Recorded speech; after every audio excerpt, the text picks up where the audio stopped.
Bonjour. Bien. Avec vous toujours Tawfiq Belayachi, résumé d'Antigone.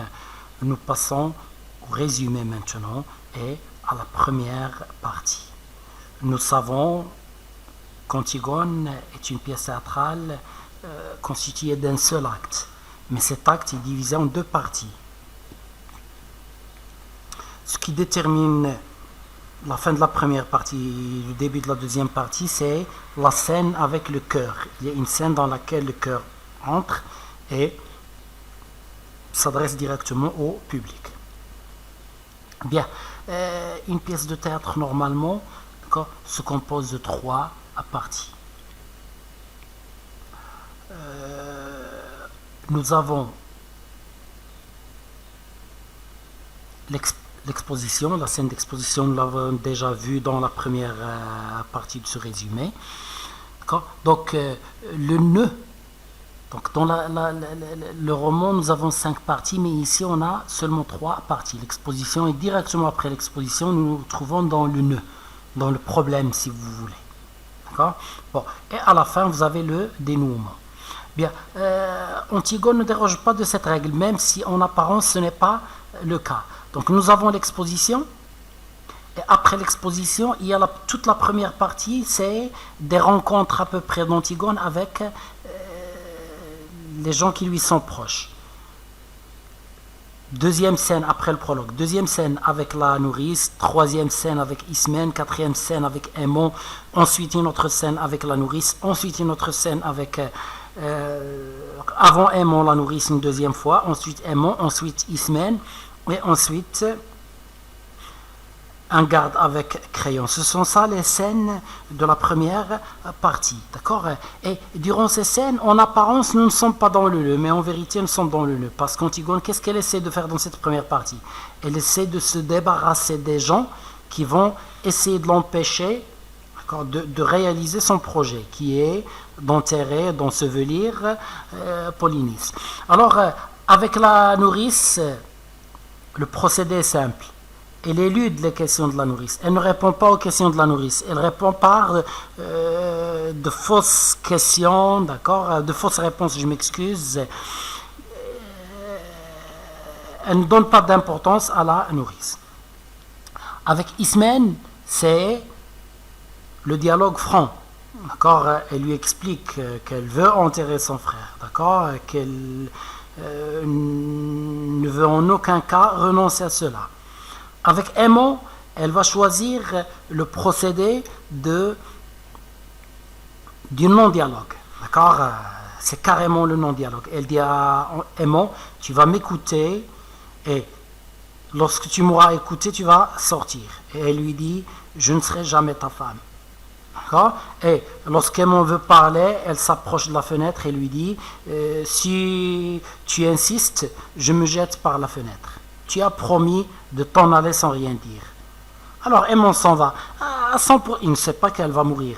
Mais à 100%, il se dit que le lendemain matin ou bien après, les choses seront différentes et qu'il pourra s'expliquer avec elle.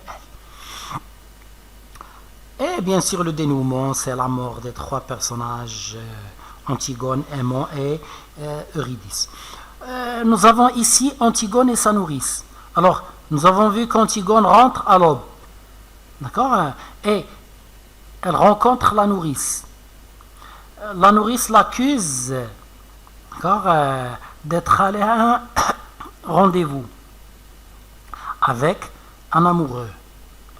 L'aveu. Antigone avoue. Va occasionner un double quiproquo. Le quiproquo, c'est le malentendu dans le théâtre. Lorsque 2 personnes ne s'entendent pas bien. Et s'ils ne s'entendent pas bien, signifie qu'ils ne se comprennent pas bien. L'une comprend quelque chose et l'autre autre chose. Alors l'amoureux pour la nourrice, c'est un jeune qu'Antigone connaît, mais l'amoureux pour Antigone, c'est son frère. Et le rendez-vous, c'est avec son frère pour Antigone et avec un amoureux pour la nourrice. Et on voit ici que le rôle de la nourrice est banalisé. Dans le théâtre classique, le rôle de la nourrice est très important. Elle est la confidente, celle à laquelle l'héroïne raconte ses secrets, et elle est la conseillère. Et généralement, le dénouement est possible, le dénouement heureux est possible grâce à la nourrice pour la fille et au valet pour l'homme. Le valet, c'est celui qui joue le rôle de la nourrice pour l'homme. Bien, alors ici, la nourrice a le rôle d'une nourrice, d'accord. Elle prépare le café, d'accord. Donc elle s'inquiète pour Antigone, mais Antigone ne daigne pas lui dire de quoi il s'agit, de quoi il rime. Donc,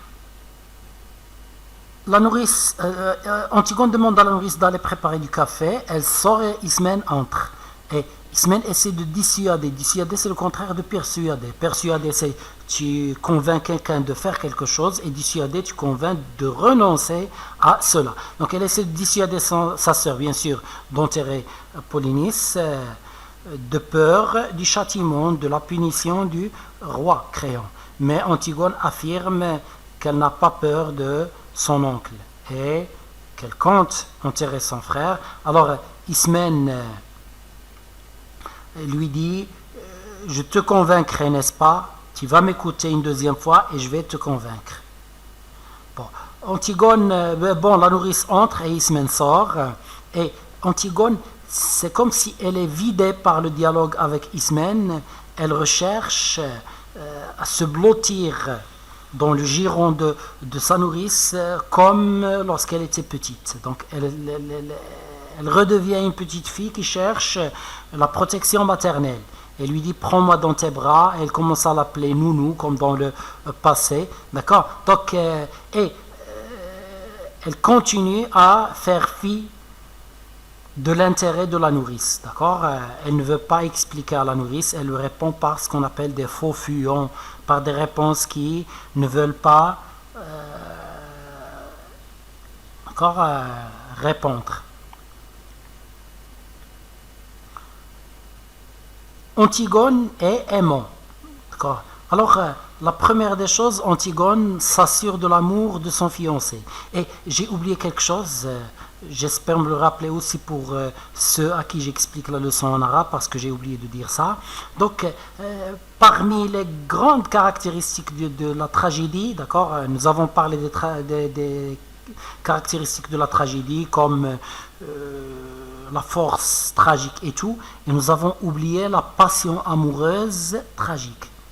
À peu près dans toutes les tragédies, on a un amour entre l'héroïne et un héros, et nous avons cet amour, il finit mal, par la séparation ou bien par la mort de l'un ou bien des deux. C'est ce qui va se passer ici, bien sûr. Antigone va mourir, ils ne pourront jamais se marier.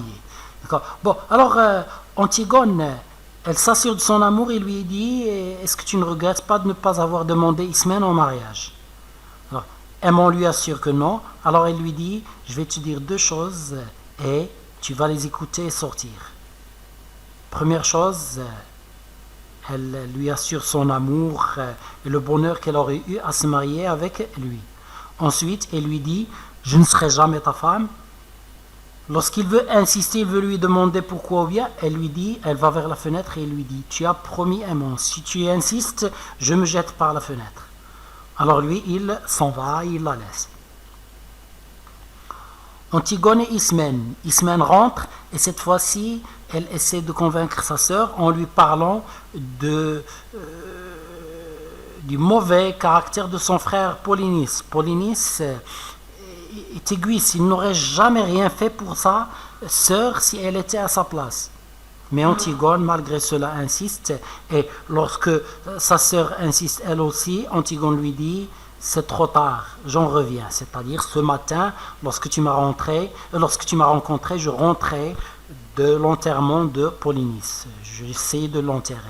Donc, dernière scène dans cette première partie, Créon et le garde Jonas. Alors, Jonas arrive, il a très peur. Il avait beaucoup d'hésitation. Il hésite, il ne veut pas parler. Il lui dit, c'est pas moi qui devais venir, on a tiré au sort et Quand il a peur de la punition de Créon. Alors Créon lui dit, mais écoute, parle, parce que s'il y a une punition, vous serez punis tous les trois, peu importe celui qui est présent. D'accord? Alors, ici, Jonas commence à parler, il informe Créon que quelqu'un a essayé d'enterrer le cadavre de Polynice. Et il a juste jeté quelques poignées de terre, donc avec une pelle d'enfant. Alors Créon pense au complot, à la conspiration, à la machination politique. Il pense que l'opposition a, ou bien elle a manipulé un enfant, elle lui a fait un lavage de cerveau pour l'envoyer enterrer Polynice, ou bien elle a payé quelques criminels pour qu'ils viennent le faire, pour dire aux gens, voilà, même les enfants ont pitié de Polynice. Regardez combien tyrannique est le Créon. D'accord? Et bien sûr, on finit par le cœur. Le cœur vient et il explique. Le cœur, c'est le porte-parole du dramaturge. Lorsqu'un lui veut dire quelque chose directement au public, le cœur entre et le dit au public. Donc le public, en écoutant le cœur, il sait que c'est le metteur en scène ou bien le dramaturge, l'écrivain qui a écrit cette pièce théâtrale qui leur parle directement. Et il explique la différence entre la tragédie et le drame. Disons d'abord que le drame, dans le passé, c'était toutes les pièces théâtrales étaient des drames, qu'elles soient comiques ou bien... Maintenant, aujourd'hui, le drame, c'est un genre de théâtre. Et la tragédie est un autre genre, la comédie est un autre genre. Alors, parmi les différences essentielles entre la tragédie et le drame, c'est le drame, il y a de l'espoir. On ne sait pas si la fin va être tragique ou bien non, jusqu'à la fin. Bon, et il n'y a pas de force tragique. Le personnage n'est pas comprimé par une force tragique. D'accord? Le drame, il y a une accélération des événements. D'accord? Bon, le drame, c'est un niveau courant. Et la tragédie, c'est un niveau académique, si vous voulez, soutenu. Bon, alors, vous voyez ici, par exemple, dans la tragédie d'Anouilh, il prend quelques caractéristiques du drame. Par exemple, à la fin, après la condamnation d'Antigone, les événements s'accélèrent. C'est une caractéristique du drame. On a un niveau courant. C'est une caractéristique du drame. Mais le cœur nous dit que pour Anouilh, la différence essentielle entre la tragédie et le drame, c'est la force tragique. Il y a une force qui condamne d'avance les personnages et il n'y a pas d'espoir. Donc c'est ça la différence essentielle. Bon, il ne me reste plus qu'à vous dire au revoir. À demain pour d'autres leçons, Inch'Allah. Et je vous souhaite bonne chance et bonne préparation.